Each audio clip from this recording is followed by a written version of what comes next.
মাননীয় প্রধানমন্ত্রী জনাব তারেক রহমান, ওনার সাথে আমার পাশাপাশি সিট পড়েছিল, কথা বলছিলাম। আমারে বলছে, মাওলানা আমার বাবার জন্য দোয়া করেন, এগুলো আমি দেখি। তা আমি বললাম, আপনিও বাবার মতো হন, আপনার জন্য দোয়া করুন।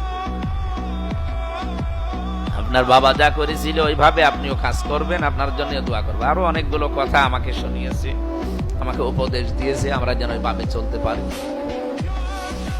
ওনার কি চেহারার ভেতরে আমি তো একটু আন্দাজে তাকাই না, তাকালেই তো কিছু না কিছু আবিষ্কার করতে পারি।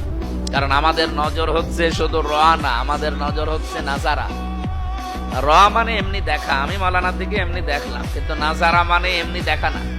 নাজারা মানে গবেষণার দৃষ্টিতে, চিন্তা ভাবনার দৃষ্টিতে দেখা। আমি চিন্তা করে দেখেছি ওনার এই 3.5 হাত বডি, বিশেষ করে চেহারার ভেতরে চিন্তার ছাপ, এটা তো এমনি তৈরি হয়নি।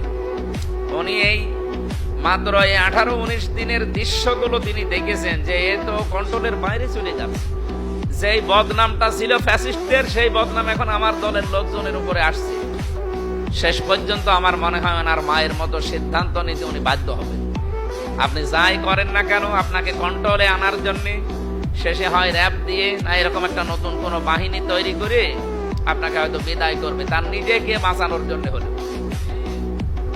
আমি আপনাদের সতর্ক করছি, আপনি আমাদের এলাকার মানুষ, আপনি আমার ভোটার হন না ভোটার হন ওটা নাই। আমার 4.5 লাখ ভোটার এখানে, সবাই আমার কাছে আপন। আপনি সামনে বিপদে পড়বেন, এটা বাস্তবতা, এটা আমি দেখতে পাচ্ছি।